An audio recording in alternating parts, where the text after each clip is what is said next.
distinguished from that which is real. They are de facto and not de jure. It's a fact. Let me see. It is interesting. They tasked Janae, asked how, and this question came up the other day when Sister for Sharon was on. How can someone nationalize inside the prison? And the problem is that most things are blocked. They block. They block that. So, and this is what people need to know too, Dr. G, that the prisons are actually POW camps. Absolutely. And they should be called in international law what they are designated in international law. They are prison camps, and the people, which is why they're predominantly Asiatic, tagged or branded as blacks and Latinos, predominantly, because the people are under occupation. Now, the cognizance of the pedigree and the bloodline is a birthright issue. It is not a political or religious issue. It is a pedigree issue of the bloodline of the people. Cognizance of it or knowing it is in itself the major part of nationalization, because you can't become what you already are. That's right. You are who your ancient mothers and fathers were and are, with no doubt, no contradiction. It is irrefutable. Therefore, reawaken to who you are. Man, know thyself. And that's for starters. And once you do, stop calling yourself the brand systems that they set up to steal your birthright. In the process, from a political administrative position, even though they're blocking you, what it does, it kills the bond systems which are necessary for their economic operations, which means the bottomry instruments set up by the pseudo Congress of and for the U.S. corporation company disguised as legitimate government, which is the basis of their economic stock market trade, collapses when you act positively upon your knowledge of being more. That's why this information is being attacked from all angles. And that's the truth. See, the deal is, like we said earlier, Rome will prompt, as the people are awakening and reawakening, Rome recognized that the danger of their rulership is people's consciousness of it. And when the people become conscious, they will put an apple out there for redemption or promise of redemption, like UCC redemption, holder in due course. Now, not that these principles aren't correct in their nature, but this is what they present. UCCs, UCC 3 and 9 financial statements, which is really a data collection, truthfully, disguised as redemption, and then use it against you. And so understand that these are dark priests that have actually been operating government. And so since you've been disarmed by intelligence, this is again where the General Education Board comes in that we talked about earlier with the Frederick T. Gates Foundation and Rockefeller Foundation. Therefore, understanding that the foundation of their operations is fiat or blind faith operations or breach of trust constructed operations by members of the Circle Church and Chancery. So every instrumentality that they will present to you will be colored. So if you approach any promise from Rome that they will return your right of estate to you, is only a trick for buying them time.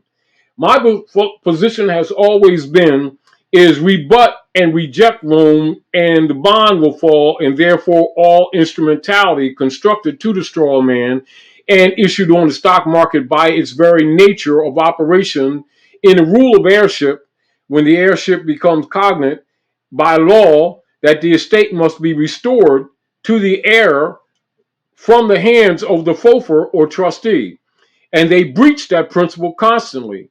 So for those of you who have even used the different commercial processes at cost, for cost, because remember, birthright is a divine right. It is not to be bought or sold. An unalienable or inalienable right cannot be converted or sold or transferred to another. Therefore, there must not be a monetary fee involved. Therefore, render unto Caesar what is Caesar's, and it kills the bond. And when you kill the bond, it kills their economic system.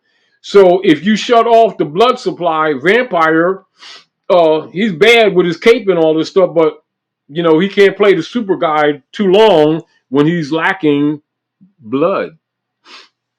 Therefore, an exploiter, quote unquote, vampire needs your blood, and he needs your cooperation and consent. Stop consenting and watch the vampire die. That's what you do. Claim your nationality and kill the bond. Meanwhile, take the time to study and learn to reject all the other systems and platforms that Rome has constructed for the enslavement of humanity, and come to each and one another's aid sincerely. That's how you're going to defeat the demons, because that's the truth. Because you need each other. You really do.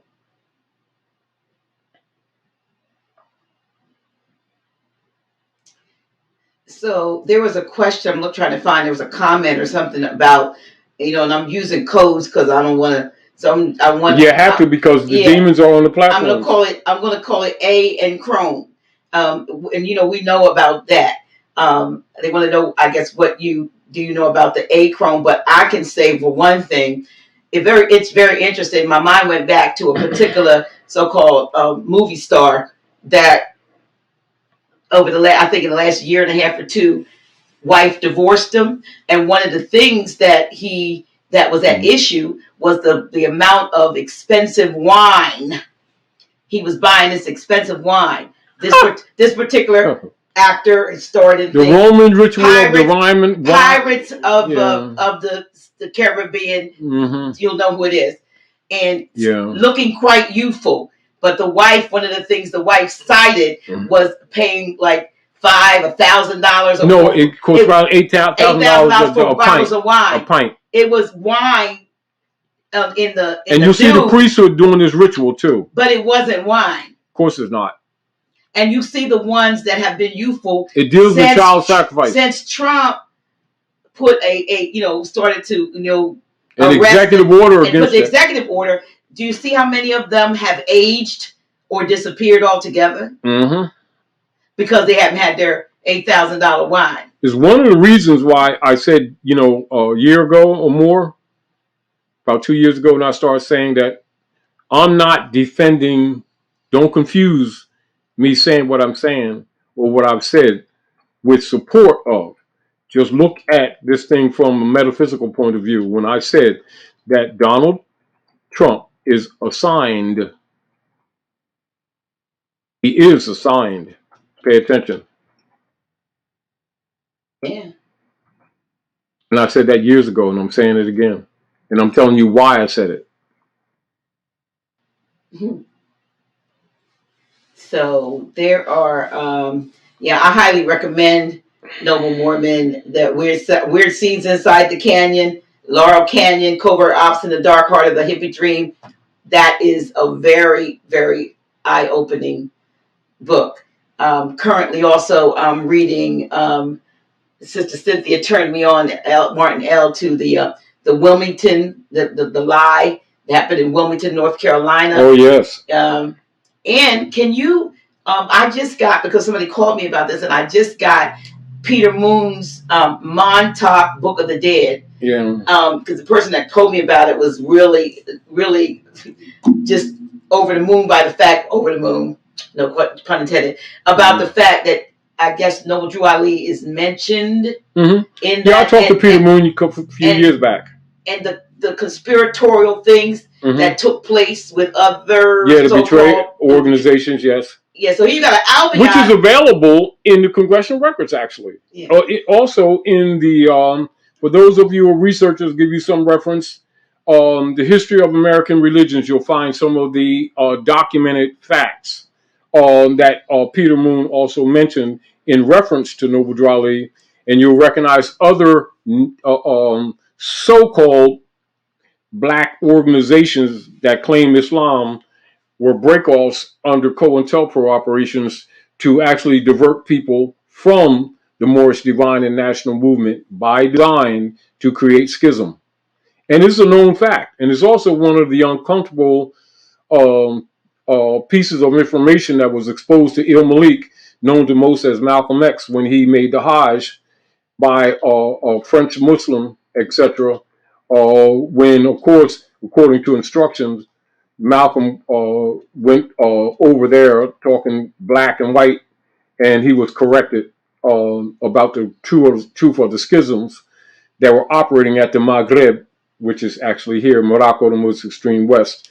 And he was put in a very uncomfortable position. And also that knowledge, among other things, and revelation of that knowledge made Malcolm become, by not from his fault, but just from being exposed to other knowledge, he became the target of character assassination and the conspired person of assassination by members of the gangs of New York and other persons claiming to be religious who were supposed to be his brothers in concert to remove his life, because they knew that he was eventually telling certain truths that made a lot of people uncomfortable. So it's more about Malcolm X that many of you all need to research. Truthfully, that's not told to many people in public. And folk know, I mean, people know, a lot of people know that know we need to listen to. And I'm planning to have some more people on, guests rather, on Office Hours with Dr. G. They may be European, but they're speaking the truth. I was just in a conference the other day who had Richard Smith and his wife Maria had, and thank you to my sister Cynthia Martin L. And there was a modern European daughter there, teach Michelle Gibson. Oh yeah, Michelle Gibson. Michelle Gibson, a scholar and a researcher, speaking the truth about us and doing it from a standpoint of not trying to show historical research, and the fact that when she found out what the truth was, it is what it is. It is what it is. It is what it is. So she's doing everything she can to expose the truth. And keep in mind, as we go through this trauma, some will call it transition, some will call it apostasy, some will call it Armageddon. All means the same thing. Those who put themselves on the line to help with the uplifting of fallen humanity during this time of turmoil will be remembered. Keep that in mind. Those who have the courage to stand against the odds and tell the truth in this time of turmoil, where the dark priesthood and vampires are at the height of their power and are attacking anything that deals with the activation of the pineal gland, or with justice, or with that which is right, or anything that's de jour, or anything that is Moorish. Keep in mind, those who aid in the help of uplifting fallen humanity will be remembered. Let me see if there's any more comments. Yeah.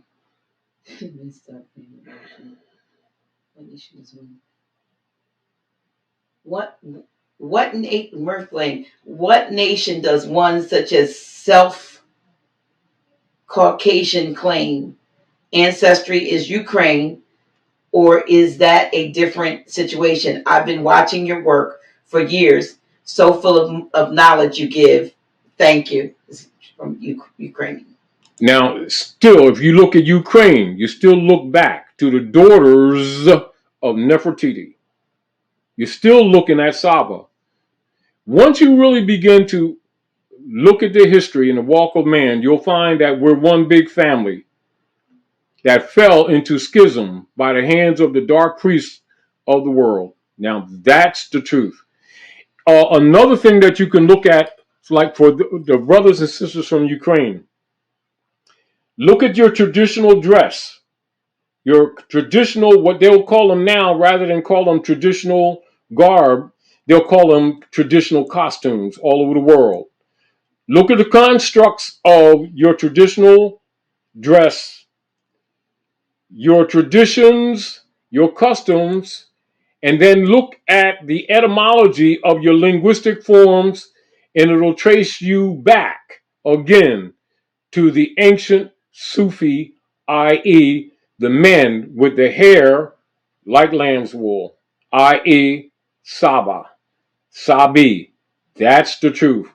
So it's sort of like we're suffering all over this planet from the hybrid Europeans claiming to be us, but who are not us, who have been practicing destroying the original culture of Asia, Africa, and separating humanity and hiding the truth of the walk of man, and therefore making people think that your contemporary names of the different nation states has separated you from the truth of African origin when the planet is Africa. So keep that in mind. So look at the customs, look at the dress, and then look at the ancient customs and dress of ancient Saba or Africa or the Gnostics, and you will see absolute and direct constructive conjoined similarity showing you the origin. So also look at the ancient Naga. There you go. It's traceable. It's just that there's been so much denial that people, so much effort to destroy Moorish history and culture that people start thinking separate when we're not so separate as people have been thinking that we are.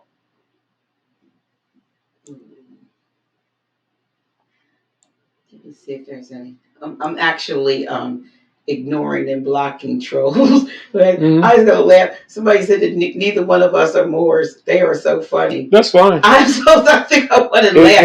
I want to laugh. I don't know what that was, but it doesn't matter. You are blocked. Aha. Now you're blocked. How about that? Yeah. Let me see if there are any more comments. I have to learn how. Taj, do you know the name of the book by Lincoln where he called Dred Scott a Moor? It the name of it was a book. It says, "Do you know the name of the book by Lincoln where he called Dred Scott a Moor?"